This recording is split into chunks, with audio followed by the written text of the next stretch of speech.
If you study for 5 hours today, your brain may start weakening much of that information within days unless you change one thing about how you study. You sit for 5 hours, you finish a topic, you feel sharp, confident, maybe even proud of yourself. You close the book and think, I have learned this. Then you walk into the exam hall and the answer that was there yesterday is simply gone.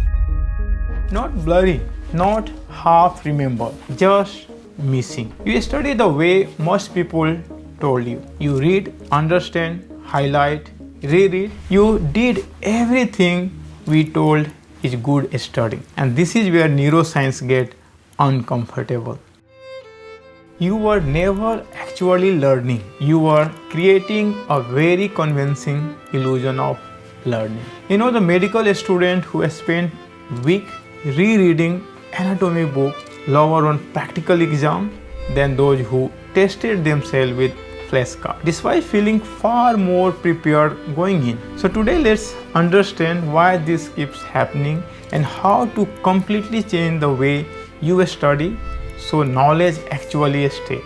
The real question isn't how do I study better, it's why does my brain keep erasing what I worked so hard to put in. Your brain doesn't delete information the way computer clear file. What it does is far more subtle. Neuronal connections that are not reactivated over time gradually lose strength, competing pathway that priority. This means your brain is not deleting study notes. It is doing something colder, deciding you probably won't need them. Think about your childhood phone number. You remember it perfectly because you dialed it hundreds of times. But your first email password simply gone, right? Because you stop using it the moment you switch provider. Your brain performs continuous resource optimization, and that is based on the ruthless questions. Will I need this again? If a memory isn't revisited or connected to future behavior, the brain quietly deprioritized. Not because it's useless, but because it is not contributing to your brain model of the world. Your brain stores what it expects to need. So forgetting is not the real story, retention is. The uncomfortable truth is your brain is not trying to preserve everything you learn. It is trying to preserve only that improves future prediction. And this is where most students fall into the bigger trap. Familiarity is not memory. The biggest study mistake is not distraction. It is the dangerous feeling that you understand.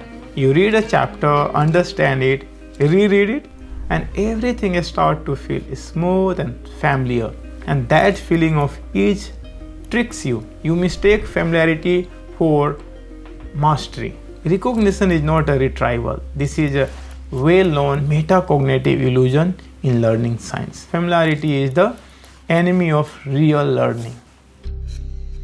You walk out thinking, I know everything now, but you have never tested whether you can produce the information from the scratch, without the book, without highlight, without any cues. If you can't retrieve information independently, your learning is likely incomplete or fragile. So what changes everything? One simple act. Close the book and try to reconstruct what you just learned. Explain it in your own words. Write it from the memory. Teach it on an imaginary friend. And here is the strange part.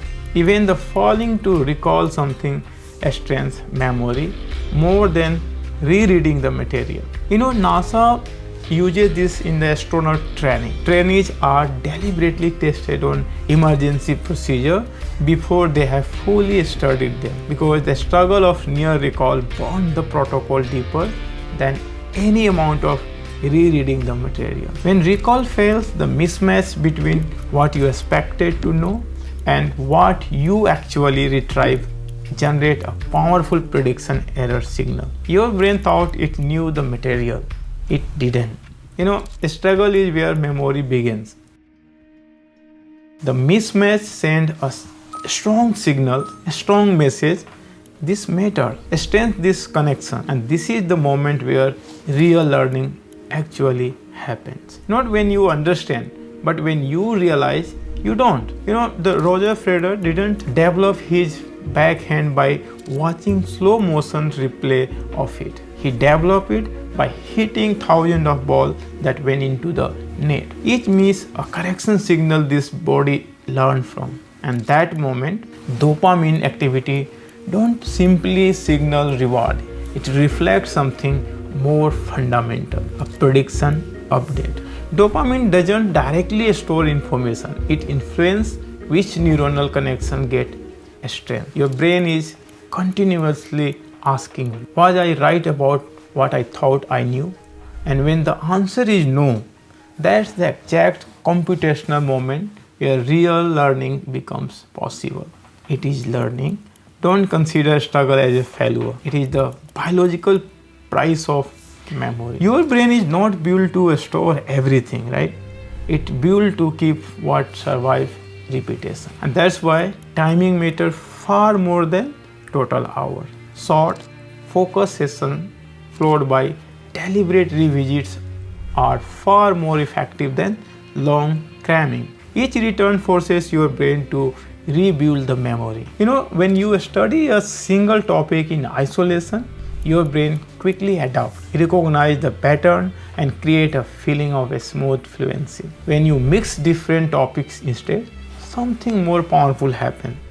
Your brain can no longer rely on repetition. It has to continuously re-evaluate which connection applies here, what rule is relevant now, and this is called interleaving. And research shows it significantly improves long-term retention. Yes, it feels worse in the moment. You feel slower, more confused, but what you gain is transferability, the ability to use your knowledge in a new and unfamiliar situation. And that is the difference between the scoring marks and developing real intelligence. And none of this works without the strong attention.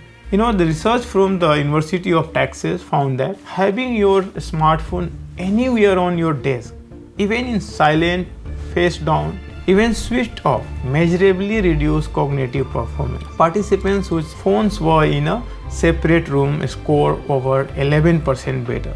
The brain quietly drained resources just by resisting the urge to reach for it. Even a 10-second phone check can disrupt a neuronal pattern being formed, leaving the memory fragile and incomplete. So, the protecting deep, uninterrupted focus might be one of the highest leverage habits you can develop as a student.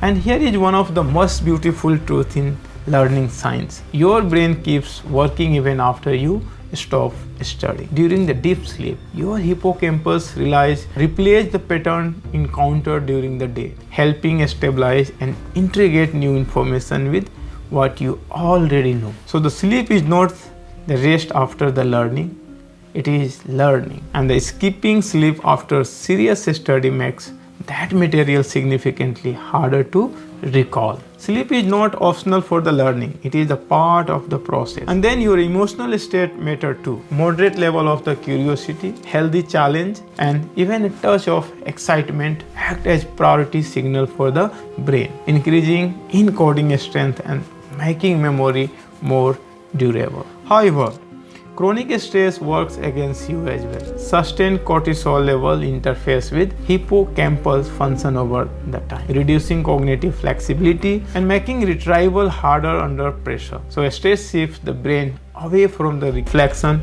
and integration and towards survival and reaction. So when you put all this together, what does optimized learning actually look like? It's not about reading more, highlighting more, or feeling like you understand more. It's about building a repeatable loop that works with your brain instead of against it. You encounter the information, you actually try to retrieve it without looking. You notice where you fail, you reconstruct it, you return to it after a delay.